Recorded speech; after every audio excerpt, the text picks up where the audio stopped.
Hello everyone, welcome to global knowledge by Sagar. आज हम बात करेंगे इंटरनेशनल मॉनेटरी फंड की अर्थात अंतर्राष्ट्रीय मुद्रा कोष के बारे में। तो आइए बिना किसी देरी के हम शुरू करते हैं इस टॉपिक को।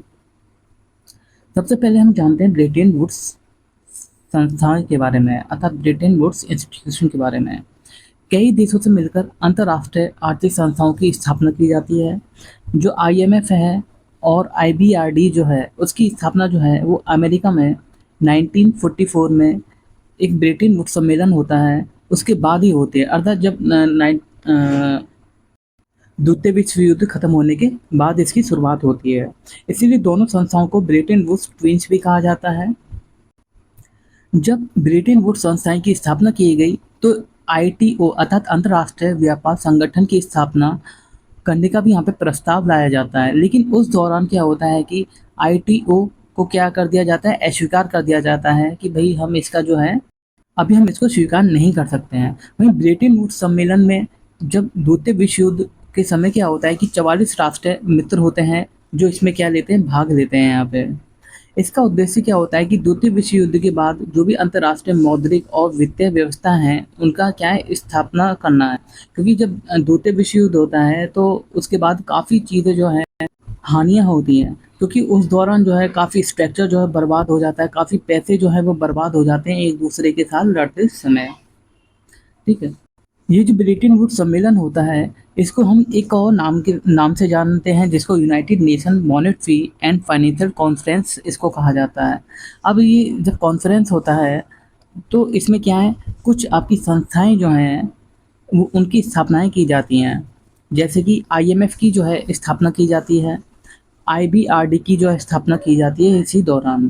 आईएमएफ जो है यहाँ पे उसकी स्थापना की जाती है। इसकी स्थापना का क्या उद्देश्य होता है कि जो भी एक्सचेंज रेट है, विनिमय दर जो है अर्थात एक्सचेंज रेट और वित्तीय प्रवाह की स्थिरता को क्या है, प्रोत्साहन देना है। कहने का मतलब ये है, विनिमय दर क्या होता है, एक्सचेंज रेट, इसका मतलब होता है कि जब किसी एक देश की करेंसी को दूसरे देश की करेंसी में हम कन्वर्ट करते हैं तो वो किस रेट से क्या है कन्वर्ट होती है, उसी को ही हम क्या कहते हैं, विनिमय दर कहते हैं। वहीं आईबीआरडी की भी यहाँ पे स्थापना की जाती है। इसका उद्देश्य होता है कि द्वितीय विश्व युद्ध के बाद युद्ध में जो भी तबाह हुए देश हैं, जिन देशों को नुकसान पहुंचा है, उनका क्या है, पुनर्निर्माण करना चाहिए। मतलब क्या है, जो भी स्ट्रक्चर है उनका, उनको क्या है, उनका पुनर्निर्माण किया जाएगा और उनको क्या है, आर्थिक विकास भी यहाँ पे दिया जाएगा। तो अब आता है आईएमएफ, जिसकी स्थापना 1945 में की जाती है। ठीक है। तो ये क्या है, एक राष्ट्रीय संघ का संगठन है। इसकी स्थापना 27 दिसंबर 1945 को इसकी स्थापना होती है। स्थापना के समय इसमें जो है 30 संख्या होती है राष्ट्रीय सदस्य देशों की। ठीक है, 30 देशों के साथ इसकी है स्थापना होती है। इसका भारत जो है आईएमएफ का संस्थापक सदस्य है। 27 दिसंबर 1945 को आईएमएफ में भारत शामिल होता है। वहीं आईएमएफ में 190 देश इसमें शामिल हैं। 190वां जो देश है वो है एंडोरा। अभी हाल ही में जो है ये 2020 में क्या है, इसको शामिल किया जाता है। वहीं इसका हेडक्वार्टर जो है वॉशिंगटन डीसी में आपको देखने को मिलेगा। यहाँ पे इसका हेडक्वार्टर यहाँ देखने को मिल जाएगा आपको।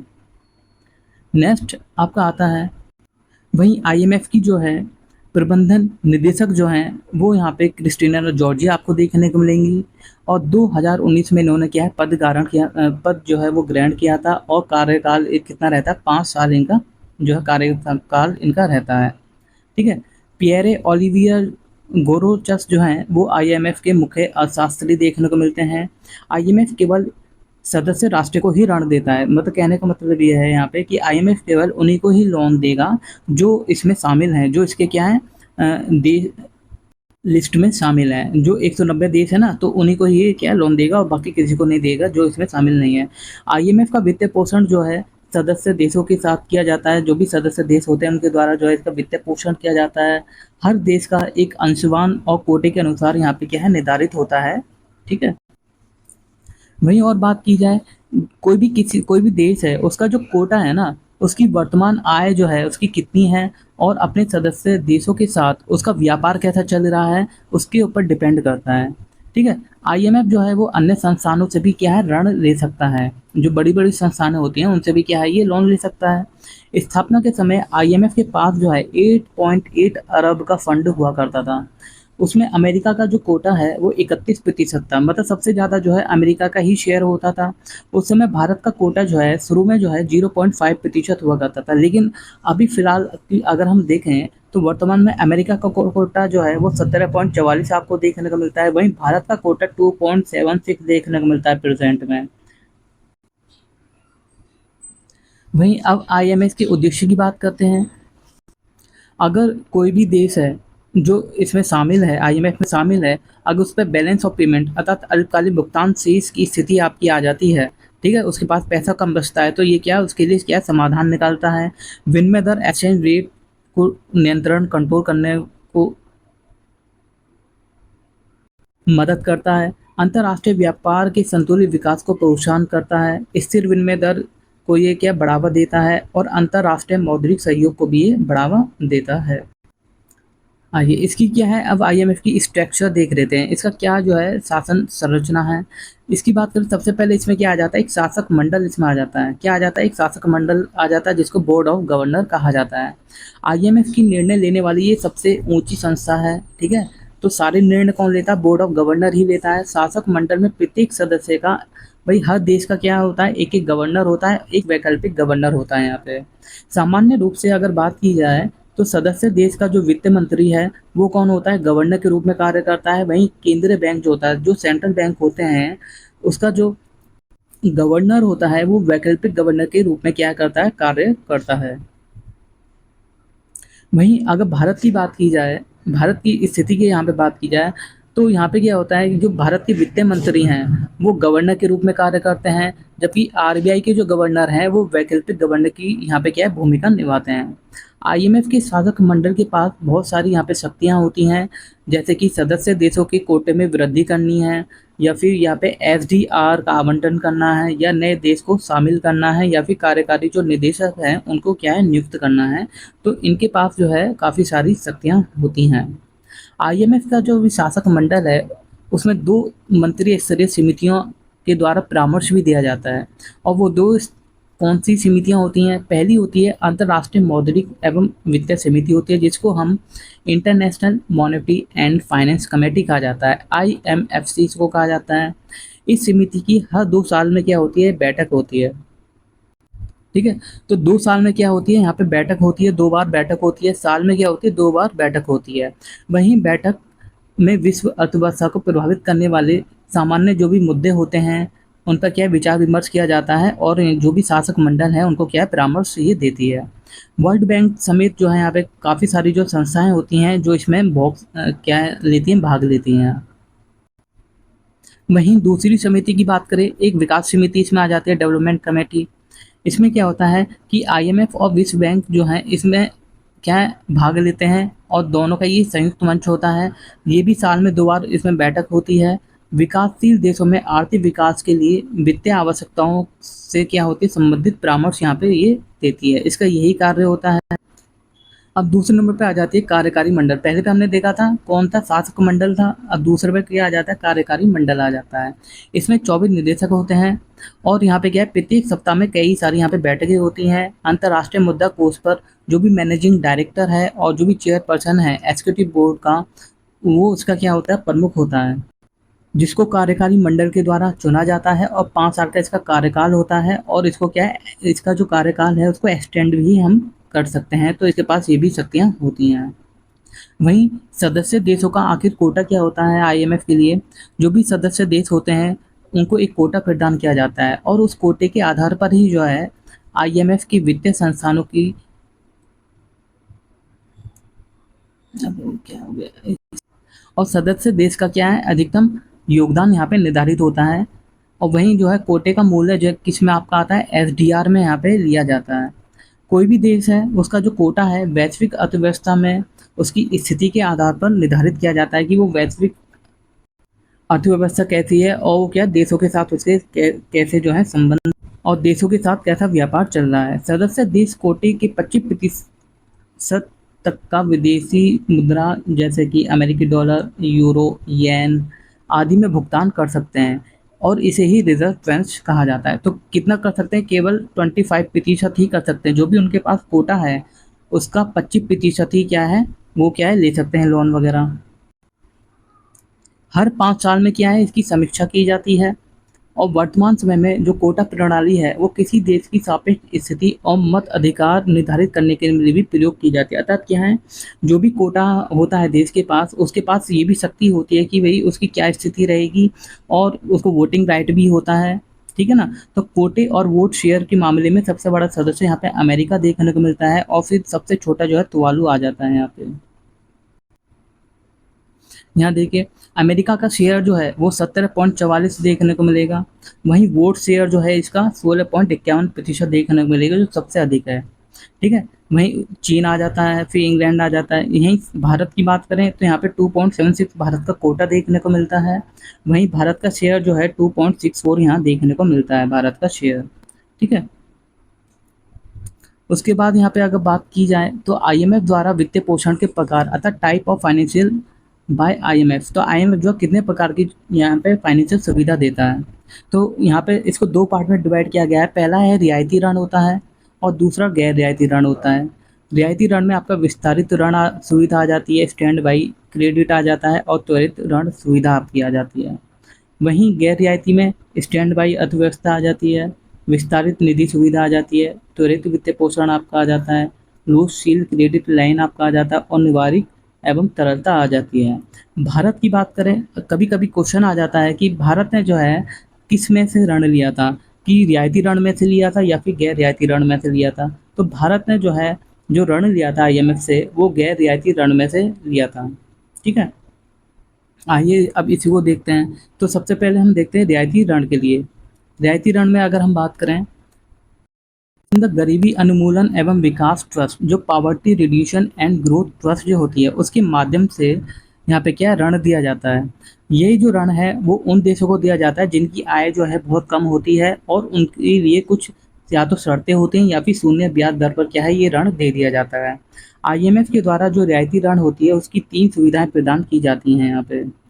तो यहाँ पे 3 प्रकार के आपको देखने मिलेंगे। सबसे पहले आ जाता है इंस्टेंट क्रेडिट फैसिलिटी आ जाता है, स्टैंड बाय क्रेडिट फैसिलिटी आ जाता है और रैपिड क्रेडिट फैसिलिटी आ जाता है। तो सबसे पहले को हम देखते हैं विस्तारित ऋण सुविधा को। यह दीर्घकालीन भुगतान शेष होता है, जो लंबे समय से अगर आपका क्या है बैलेंस ऑफ पेमेंट क्राइसिस आपका चल रहा है, समस्या चल रही है और कम आय वाले देश होने चाहिए। क्या होने चाहिए? कम आय वाले ये देश होने चाहिए। उनके लिए ये क्या मध्यकालीन से लेकर दीर्घकालीन तक ये क्या ऋण दिया जाता है। वही स्टैंड बाई के अंदर ये लघुकालीन भुगतान शेष होता है, जो ना तो बहुत ज़्यादा लंबा समय हुआ है ना ही कम समय हुआ है। ठीक है ना? और ये घरेलू या फिर बाहरी समस्याओं के कारण उत्पन्न अन्य वित्तीय आवश्यकताओं को पूरा करने के लिए दिया जाता है और कम आय वाले देशों को ही ये ऋण दिया जाता है। वहीं तीसरा आ जाता है रैपिड क्रेडिट फैसिलिटी। ये भी कम आय वाले देशों को दिया जाता है और त्वरित आवश्यकताओं के लिए ये दिया जाता है। अब दूसरा देखते हैं गैर रियायती ऋण। तो सबसे पहले इसमें आ जाता है स्टैंड बाई व्यवस्था आ जाती है, जिसको स्टैंड बाय अरेंजमेंट कहा जाता है। तो सदस्य देश की लघुकालीन या फिर संभावित भुगतान से समस्याओं के समाधान के लिए क्या है, ये गैर रियायती ऋण के लिए दिया जाता है। ठीक है? ये स्टैंड बाई क्रेडिट सुविधा के समान होता है, परंतु स्टैंड बाई क्रेडिट सुविधा कम आय वाले देशों को मिलती है। और अगर इम्पोर्टेंट बात की जाए, ये जो है आपका 3 वर्षों के लिए ऋण दिया जाता है और इसकी अवधि जो है 12 से 18 महीने तक की हो सकती है। परंतु ऋण लेने वाले जो सदस्य देश हैं उनको आईएमएफ की वॉशिंगटन एक सहमति होती है। ठीक है ना? तो वहाँ पे कुछ शर्तों का पालन करना होता है। ठीक है? आईएमएफ क्या देगा, वहाँ पे कुछ शर्तें देगा, वो माननी होती हैं, तब जाके क्या है उसको ये लोन मिलता है। वहीं विस्तारित निधि सुविधा की बात करें, यह सदस्य देशों को मध्यकालीन और दीर्घकालीन भुगतान से समस्याओं के लिए दिया जाता है। अगर किसी देश में मध्य से लेके लॉन्ग टर्म तक क्या है भुगतान शेष की समस्या बन रही है, बैलेंस ऑफ पेमेंट जो क्राइसिस यहाँ पे बना हुआ है लंबे समय से, मध्य से लेकर लंबे समय तक, तो इसमें दिया जाता है। वहीं तीसरा आ जाता है भुगतान वित्तीय पोषण साधन आ जाता है, लो सील क्रेडिट आ जाता है और निवारक एवं तरलता लाइन भी यहाँ पे देखने को मिलती है। तो ये अलग अलग टाइप के यहाँ पे देखने को मिलते हैं। वहीं वाशिंगटन समिति देख लेते हैं, आखिर वाशिंगटन समिति क्या है? तो वित्तीय सहायता लेने के लिए जो भी सदस्य देश होते हैं, उनके सामने कुछ नीतियाँ रखी जाती हैं, कुछ शर्त रखी जाती है, जिनका क्या है उस देश को क्या है पालन करना होता है और तब जाके IMF जो है उनको लोन देता है। सदस्य देश जो हैं वित्तीय सहायता पाने के लिए IMF के सामने कुछ गिरवी रख सकते हैं। इसके अतिरिक्त IMF उन शर्तों को स्वीकार कर सकता है।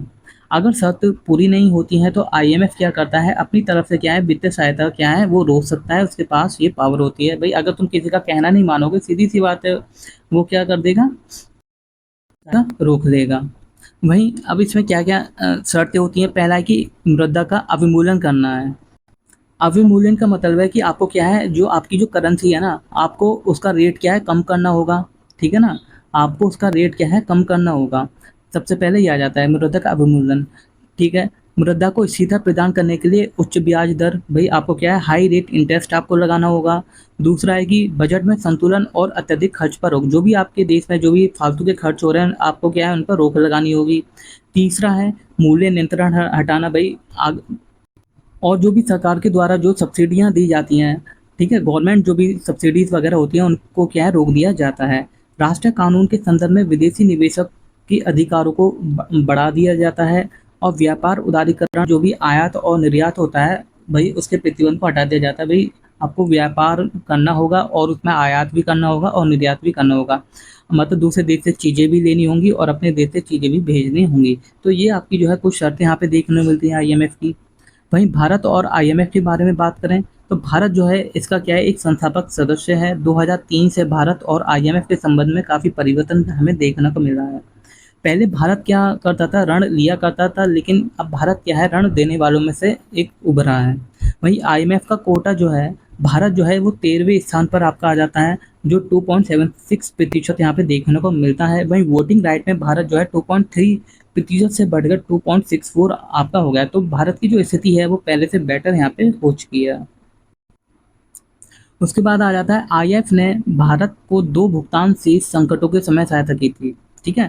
पहला है भारत ने वर्ष 1981 में विस्तारित निधि सुविधा अर्थात एक्सटेंड फंड फैसिलिटी IFF के अंतर्गत ऋण लिया था, जो गैर रियायती ऋण के अंतर्गत आ जाता है। फिर भारत ने 1991 में SBA के अंतर्गत ऋण लिया था, तो ये भी आपका गैर रियायती ऋण में आ जाता है। तो दोनों की दोनों चीज़ें किस में आ जाती है, गैर रियायती ऋण में ही आपकी आ जाती हैं। वहीं अंतर्राष्ट्रीय मुद्रा कोष द्वारा अधिकतर ऋण स्टैंड बाई व्यवस्था के माध्यम से प्रदान किए जाते हैं। मतलब ये कह रहे हैं कि अधिकतर जो IMF जो ऋण लेता है ना, सॉरी जो देता है वो SBA के तहत यहाँ पे प्रदान करता है। वहीं अंतर्राष्ट्रीय मुद्रा कोष द्वारा किसी देश को प्रदान की गई सबसे बड़ी वित्तीय सहायता बात की जाए तो वो अर्जेंटीना है। तो अर्जेंटीना को सबसे बड़ा लोन दिया गया है 2018 में, जो 57 अरब अमेरिकी डॉलर के आसपास यहाँ पे देखने को मिलता है। IMF के अनुसार भारत कम आय वाला देश नहीं है और इसलिए अंतर्राष्ट्रीय मुद्रा कोष द्वारा रियायती ऋण का वो पात्र नहीं है। तो भारत जो है वो केवल क्या गैर रियायती ऋण में ही ऋण ले सकता है, इसमें नहीं ले सकता है, क्योंकि इसमें वो देश आ जाते हैं जिनके पास कम आय होती है। जो कम आय वाले देश हैं वो केवल इसमें आपके आ जाते हैं, जबकि भारत जो है उसकी आय अच्छी खासी है, तो इसलिए। और भारत ने क्या लिया था, भारत ने केवल इन दोनों से ऋण लिया था। ये जो 2 कैटेगरी है, स्टैंड बाई व्यवस्था जो है और विस्तारित निधि सुविधा जो है, इन दोनों में क्या है ऋण लिया था भारत ने। वहीं IMF के द्वारा कुछ रिपोर्ट भी यहाँ पे जो है वो प्रस्तुत की जाती हैं, जैसे कि वर्ल्ड इकोनॉमिक आउटलुक रिपोर्ट जो है वो IMF के द्वारा प्रस्तुत की जाती है। ग्लोबल फाइनेंशियल स्टेबिलिटी रिपोर्ट आपकी आ जाती है। फेशियल मॉनिटर रिपोर्ट यहाँ पे आपकी आ जाती है। तो ये तीनों रिपोर्ट जो है वो IMF के द्वारा लाई जाती हैं। वहीं अगर बात की जाए एक्सटर्नल सेक्टर रिपोर्ट जो है वो भी IMF के द्वारा लाई जाती है, और रीजनल इकोनॉमी रिपोर्ट जो है वो भी IMF के द्वारा लाई जाती है। आई होप कि आपको लेक्चर अच्छा लगा होगा। मिलते हैं फिर एक नए लेक्चर के साथ, तब तक के लिए ठीक है।